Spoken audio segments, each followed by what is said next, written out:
You mowed down 2 of my men with a machine gun. I want something in return for that. Sing me a song. What? Yeah. Start singing. Hey guys, Kiwi here. In this video, I'll be breaking down, recapping, and reviewing Season 7, Episode 7 of The Walking Dead, Sing Me a Song. This episode was completely crazy, giving some big payoffs along with setting up the epic mid-season finale next week. Warning of spoilers for anything up to the most recent episode, 707. This episode actually starts with Michonne's sneak peek that we saw last week as she whistles down what looks like an empty road to attract 2 zombies. This whistling is annoyingly catchy, and I assure it'll get stuck in your head at least once in your life. So Michonne puts down her sword with her supplies and then begins dragging one of them. We were all wondering all week what the heck the purpose of this is, and we find out that she hunts out zombies and uses them to create a line of walkers across the road, almost acting as a road bump to block any saviors who might get in the way. I think it was kind of ridiculous for her to do this. What road was that even? How did she know that a savior would drive down this road to be ambushed? She ends up conveniently finding one and catching her off guard, demanding to see Negan. The woman tries to escape but gets completely shut down by Michonne, who asks again. How did Michonne know it would all go down like that? I assumed she was out there all day just waiting,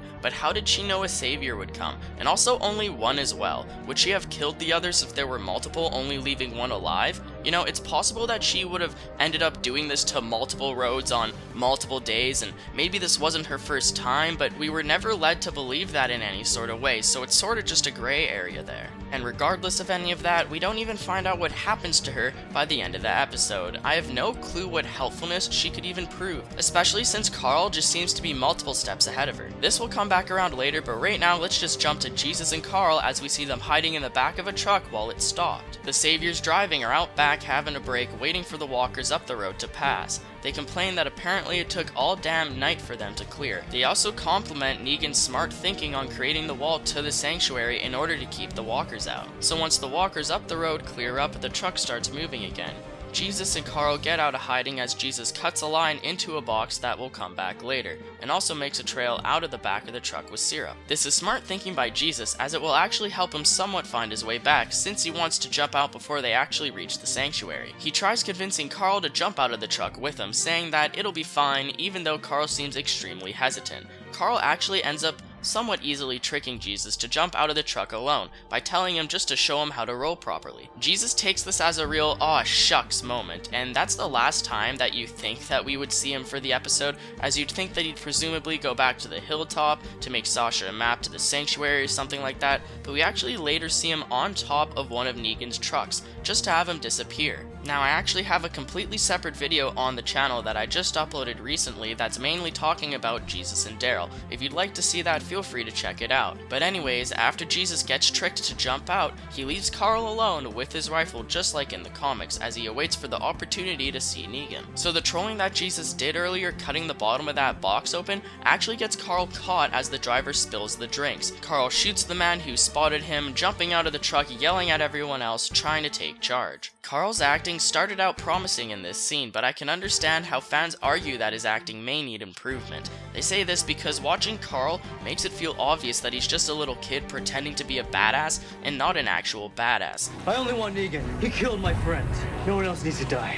He does feel slightly underconfident, but I think he did alright this episode. Chandler Riggs is pretty great, and I honestly hope good things for Carl, as he is actually one of my favorite characters in the comics. One thing though, Carl not trying to intentionally shoot Negan immediately actually let me down a bit. He went there for Negan, asked for Negan, Negan actually pokes his head out and greets him, and what does he do? Listen to him talk and not shoot him? So Negan stands behind one of his saviors trying to talk down Carl. He actually shows just as much care for this guy's life as Garrett did to his buddy back at Terminus in Season 5 when he was talking to Rick.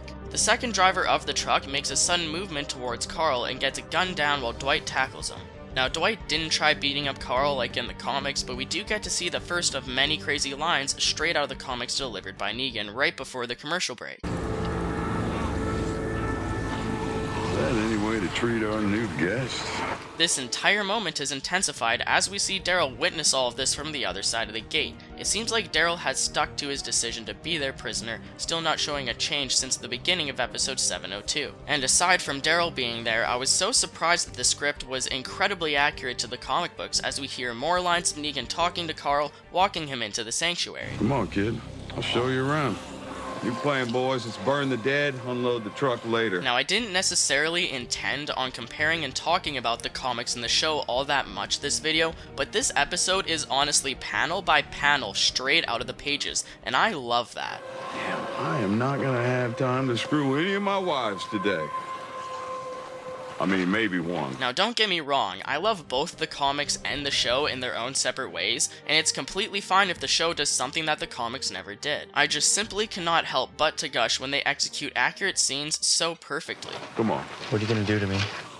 Number one, do not shatter my image of you. You're a badass. You're not scared of shit. Don't be scared of me. It's a disappointment. The way they did this just completely reimagines it on the big screen, and I'm sure that this is an amazing experience shared between many fans. That being said, this episode almost directly follows the comics in every way when it comes down to Carl and Negan, and I enjoy the concept of not fixing something if it's not broken, but just improving it when needed or remixing it to fix the story when necessary. Number two, you really want me to ruin the surprise? Screw you, kid. Seriously, screw you. And in fear of sounding like a broken record, JDM nailed this opening performance. It had me completely hyped for the rest of the episode to come, and I was not disappointed. The show is receiving amazing ratings with the episode, and it definitely deserves it. Anyways, Negan brings Carl inside as he briefly speaks to the Saviors. He's trying to make an impression of respect to Carl, along with showing off his hierarchy. All of the Saviors once again kneel at the sight of Negan, which he also tries brushing off while Carl realizes the full gravity of the sanctuary. Carl then joins Negan in his private chambers along with his many wives awaiting his arrival. This room honestly seemed awkward as the women silently sit there for the most part just waiting for Negan to do his thing. Now, to be fair, things are probably slightly more cheery around there when one of Negan's wives aren't caught cheating on him, but I can imagine a strong revolt of them against him as he's manipulating them with his system. We finally get an answer to what exactly Negan's wives are all about, which is exactly the same as in the comic counterpart. Any woman Negan chooses can become one of their wives if they want. Now, Maggie would have never agreed to this, but this is actually what Negan wanted to ask her back in 704's service. They don't have to work for points anymore, which is what you need to do in order to get food and whatnot to survive in the sanctuary. As Negan says, you earn what you keep. I haven't earned it yet. What the hell are you talking about? You earn what you take. So if you choose to become one of Negan's wives, you get everything for free, and you're instead allowed to lounge around all day without a care in the world. They get what they want as long as they are loyal to Negan, which includes leaving anyone they were previously with. If they get caught cheating, the woman is given two options. They can either go back to grinding out points along with everyone else, no harm done, or they can sell out the person they cheated on them with in order to be forgiven and therefore given another chance. And if that's the case, the man who the girl cheated on with gets their face brutally burned by a red-hot iron. You know what that means, right? You know what that means, right? Yes, I love you, Negan. Oh, of course you do, darling. Now that that's out of the way, let's get into Sherry and Negan as they have quite an interesting back and forth, before and after he deals with Amber that is. Sherry seems to be constantly objective against Negan, but she ends up making out with him, eventually having Dwight and Daryl walk in to take notice. This obviously pisses off Dwight, who can't take his eyes off of it as he actually looks like he's trembling with rage, while Carl looks at Daryl. Daryl ends up using his first words in what seems like forever, as he questions Carl with Negan. He asks him why he's brought him here, but Negan quickly puts him back in his place using the line that Sherry told him earlier. What happened with Amber and Mark? What we talk about when you're not here is none of your business. Oh, you got him here. Whoa! What we talk about when you're not here is none of your business. Negan is constantly threatening Daryl by hurting people he cares about instead of him. This is his own way of personally making Daryl fall in line, which is making a negative effect on him one way or another, regardless how much Daryl thinks that he's defying it. This is because Negan always has his own way of making someone fall in line, even if he has to make up a complete unique tactic in order to do so. He will. Whether it's Rick being forced to chop off Carl's hand, or Daryl's loved ones being threatened, Dwight with Negan taking Sherry and giving him the iron, to even Amber with not having to work, everyone has a breaking point and Negan will find it. As I've said in previous videos, Negan is honestly an expert when it comes to reading someone and identifying them for who they truly are. Negan is constantly reading the room, along with everyone in it, trying to move the conversation in ways that will affect him positively, making him come out on top, while at the same time usually negative affecting everyone else as well. Before Negan exits with Carl, he jokes to Dwight about deja vu of what's about to come. We'll get to that soon enough, but it's important to mention how Negan's hierarchy is literally everyone stepping on everyone. Negan is the ultimate alpha male, while everyone else under him is simultaneously stepping on people themselves, just trying to keep yourself afloat. This is shown by the relationship between Negan, Dwight, and Daryl, as it once again proves how everyone is a prisoner at the sanctuary. Taking Carl to a private room, Negan gives him a brief explanation on his choice of having multiple wives. Carl also gets the complete rundown of Negan's opinion of him, concluding with the suggestion of his first punishment, to take off his bandages. I honestly believe that Negan's personality is just so incredibly unique. It's combined with this weird sense of sympathy while he awkwardly provokes casual conversation with Carl, causing intimidation at the same time as he compliments him. Even though Negan's the bad guy, the way that he sympathizes with people sometimes makes them feel like he understands them or relates with them, making it that much personal when he cracks down on them. Now, he jokingly bullies Carl about his eye socket, causing him to break down and start crying. Christ! That is disgusting. No wonder you covered that up. I wasn't sure how that would turn out on the big screen, but it worked out better than I expected. He apologizes to Carl, who just tells him to forget it after gathering his composure. They get a knock on the door, and Fat Joey lightens the mood by interrupting them and taking the classic moment out of the comics from a random savior, bringing Lucille to Negan. He left it outside, which is something that he never does, but considering how he got distracted with Carl shooting up his men, I think he can forgive himself this time. He tries complimenting Carl's eye to cheer him up a bit, mentioning how badass it looks and that no one would ever mess with him if they saw him staring at him like that. Yeah, maybe that'd be true if Carl ever cut his damn hair. And look, I know Chandler has said before that they've purposely kept his hair so long just to go along with covering the eye, but god damn man, like please chop that mop off, it's getting a little bit ridiculous. I really hope that this boosts some sort of confidence in Carl and possibly starts a trend. Who knows, maybe Carl can even ask Tara for a pair of sunglasses to replace the bandage. Having Negan completely mess with Fat Joseph sure lightened the mood, but he gets right back to harassing Carl as soon as Joey leaves, which brings us to the title of the episode. So Negan wants Carl to sing him a song, and under the pressure of Lucille, he decides to sing possibly the cringiest song I've ever heard. Ignoring the fact that Carl sings the same song in the comics and whatnot, he could have thought of any catchy pop song or theme song to simply complete Negan's request. Hell, I would have sang the Family Guy theme song just to shut Negan up, like who knows. He says sing a song, doesn't matter what song it is, okay man, you're getting the American Dad theme song, hope it floats your boat. All joking aside though, instead, Carl chooses a childhood song that I assume Laura used to always sing to him when he was younger. And so, Carl's second punishment begins while he sings My Sunshine, trying to not get distracted by Negan viciously swinging Lucille in the background. And I'm surprised that they copied this completely from the comics as well, but it worked out well having JDM in the background balance out the scene with Chandler's purposely cringy singing. After the episode aired, Chandler Riggs did say on Talking Dead that he actually sang the song worse than he probably should have, just to cover up the actual horribleness of his voice, which I don't think is true. His voice is probably fine, and it's just the confidence level that's not there. That being said, I wouldn't be too stoked about singing My Sunshine with Lucille over my head either, so I think I'll give Carl a pass on this one. Negan jokingly mentions that the only thing Lucille loves more than being sung to is bashing in brains, and I think it is hilarious how he gives the bat such character, as if it needs to be respected and appreciated, giving it authority and saying that it creates the rules as he uses it to enforce them. They conclude this confrontation by Negan telling Carl to join him for the iron. We've been waiting for this ever since episode 605, and we finally get to see the payoff of it, along with the full rendition of Negan's classic We Are the Saviors speech. He gets Carl to hold Lucille for him just like how he did with Rick. Negan doing this to both of them is from the comics as well, and I love how they're both given Lucille to hold, which is shown to be another process of Negan's intimidation. The whole episode, Carl is unintentionally starting to fall in line with Negan, slightly warming up to him and getting a feel for who Negan really is on a daily basis, especially considering he followed him around all day.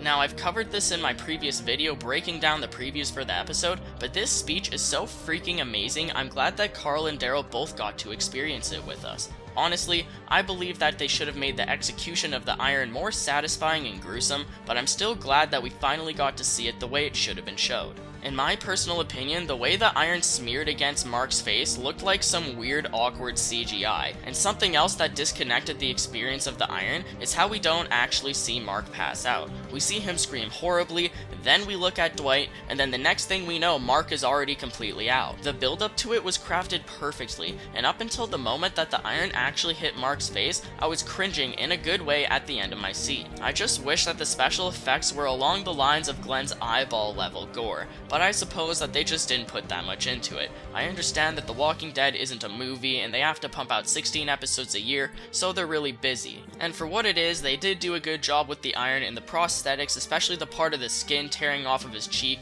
is like honestly a way better job than most shows would have done. It's just this show is just such a high quality of media right now that I honestly expected more. There were many theories that fans had as to how the iron would be shown exactly. Originally, people speculated that we would see Dwight get the iron in between seasons 6A and 7A. Others thought that we would still see it, but we would see it later and get a flashback of it.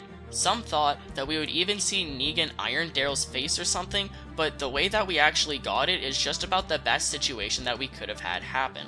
We have Dwight, Sherry, and Amber all there with Carl to witness this with the rest of the sanctuary. This is the full reveal of what exactly happened to Dwight and his face once him and Sherry agreed to go back to the sanctuary and turn themselves in. We see Daryl and Sherry glancing over at him periodically, as he is in fact the actual one that heats up the iron for Negan. And honestly, screw you, Dwight, for choosing to come back here to this horrible place. If you would have gotten caught and had no choice, fine, whatever. But you chose to come back, feeling like you weren't man enough to survive out in the world on the own with your girl. Dwight knew that what he got would probably be the best case scenario, with worst case scenario resulting in both of them being killed horribly. And once again, Negan shows his form of making Dwight fall into line while at the same time slamming down the rules in everyone's face once more. Negan loves to continuously build the backbone of his society to keep everything running properly, and if he can multitask and accomplish it while making a different point, he'll talk his heart out. Now, I pointed out Daryl being here for the iron in my other video I referenced earlier, but now that we've fully seen this on the show, I wanted to touch on it again.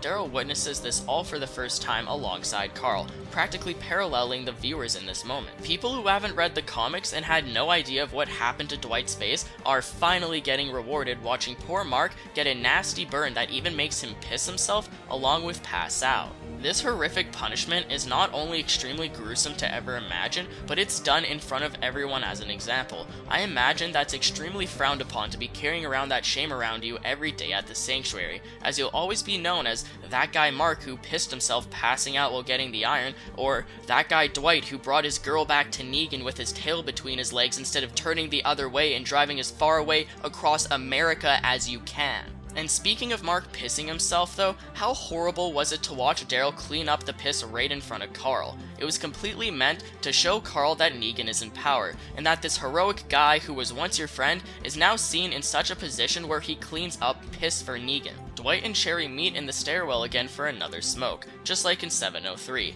Dwight makes the accurate statement that if you're still standing, it's on someone else's back. When we made that deal with him, that was us deciding something. This was only supposed to affect us. No. If you're still standing, it's always on somebody else's back.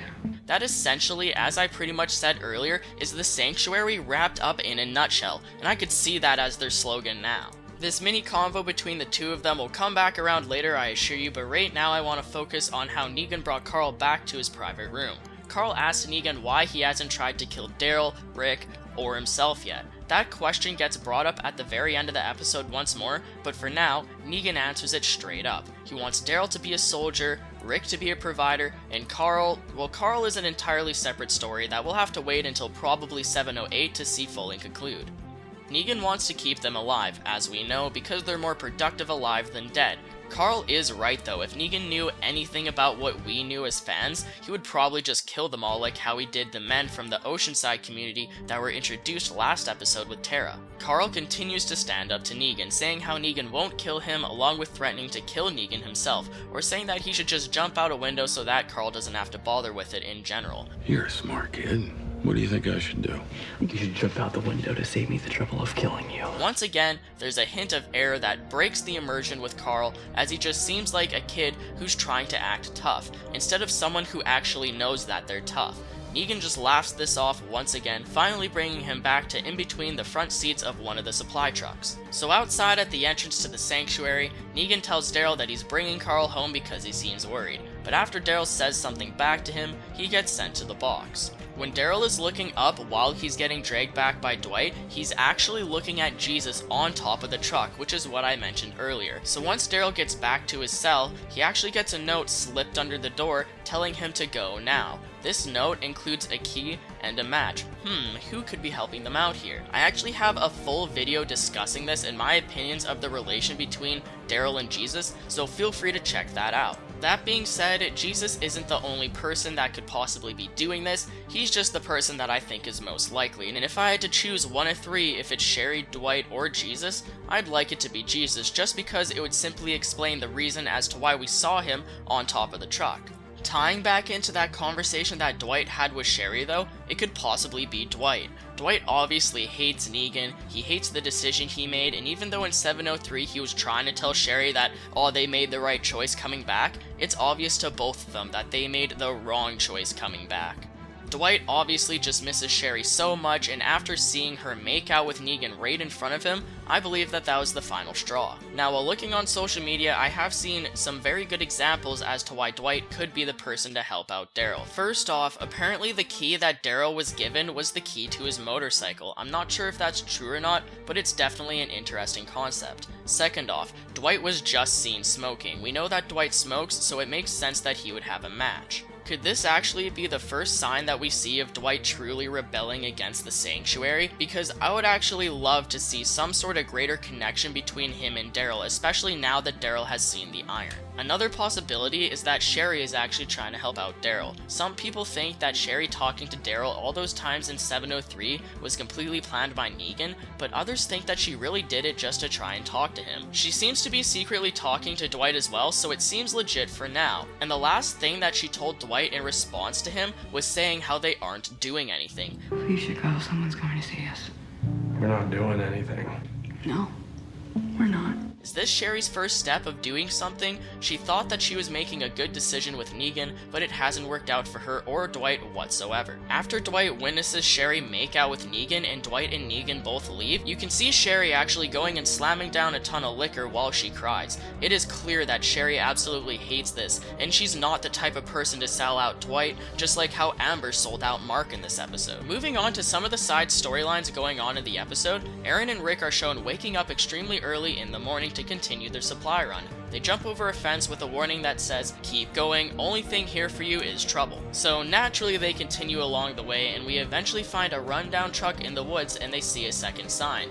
This sign describes the author's supplies and the fact that he will defend them at all cost. At the end of the message, it concludes by saying that the only way someone could be reading this is if they are dead. So have at it, assholes. Rick and Aaron, presumably being these so-called assholes, continue on to find the supplies on a boat in the middle of a lake surrounded by floating walkers attached to barrels and such. Now we'll have to wait until 708 to see exactly how they'll go about getting the supplies, but in a preview for that episode we do see them both back at Alexandria with the saviors taking all the supplies out of their trucks, so we know that they both get back okay. As far as the rest of the main group leaving Alexandria, we get the Rosita and Eugene sneak peek as Spencer greets her at the gate with Father Gabriel. Spencer and Gabriel are going out to find more supplies, but Rosita and Eugene have other plans. For a full breakdown of this scene, please feel free to check out that other video I've been referencing, but let's jump right into Spencer and Gabriel. So they speak to each other while they drive down the road, starting with a rather uncalled for conversation. Spencer is asking Gabriel if a thought is a sin, and Gabriel explains that no,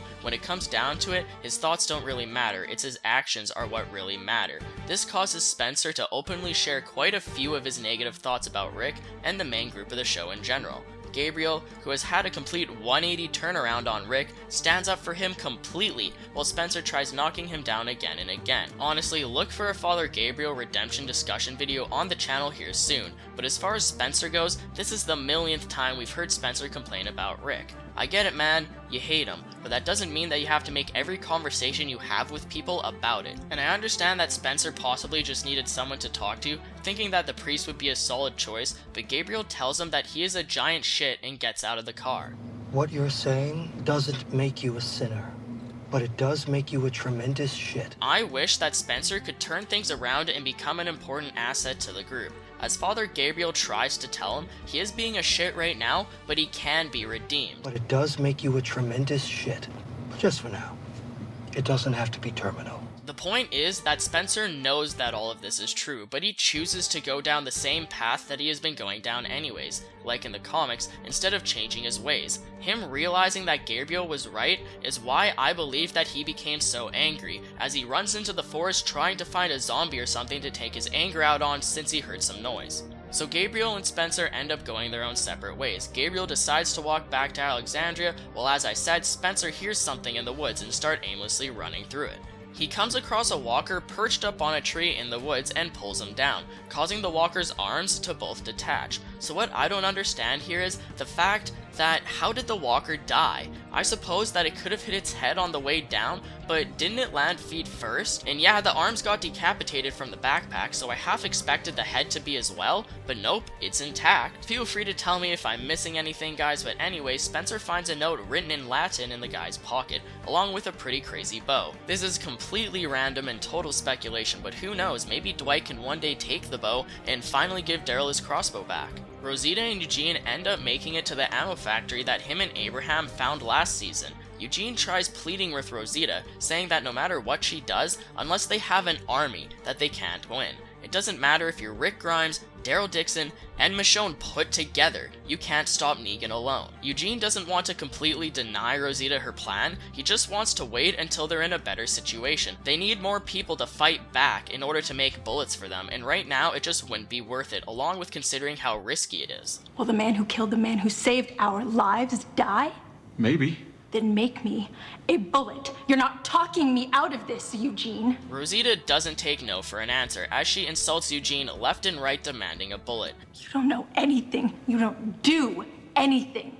You're a coward and you're weak. The only reason you're alive is because you lied and because people feel sorry for you.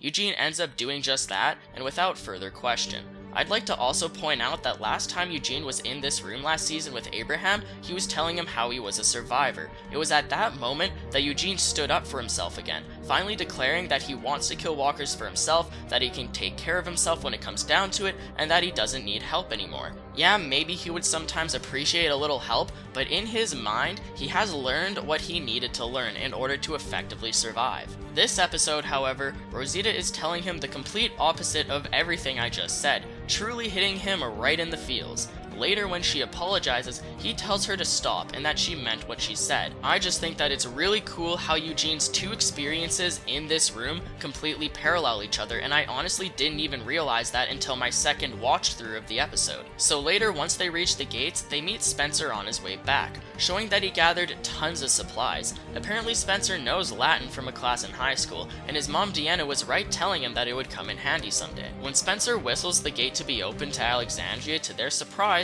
the Saviors welcome them with their trucks. We know this is because Negan has brought Carl back, but now that he's there, he's waiting for Rick to show up. So in the meantime, Carl shows Negan around, along with him having quite the interesting altercation with Olivia, which I actually want to talk about real quick. So for one, please get yourself together, Olivia. Please. Yes, I feel bad for you, I honestly do, and I get that you have social anxiety or whatever your deal is, but I'm sorry, I honestly can't help but roll my eyes. I understand that Negan is intimidating, yes, and I get that last time he gave you a hard time, but you honestly set yourself up this time, complaining about being starving and just overall getting completely overly offended. And I hate to even explain it like this, but you know how some people can go from like 0 to 100? Well, I feel like Olivia was at 110 before Negan even really started talking to her. But second off, screw you, Negan, for coming out and saying something so vulgar. That came completely out of the blue and was completely uncalled for. Although that was hilarious, I do have to admit, it was obviously not the right thing to say there. Now, due to the comics, the second I saw Olivia, I knew that that line is what this was all leading up to, but it just felt like it was just completely out of place. I think it would be enjoyable to screw your brains out. I mean, if, you're agreeable to it. And finally third, that was one hell of a slap, and thank God someone could finally do it and get away with it, because it's about time. I do enjoy Olivia just for the fact that she slapped Negan and got away with it.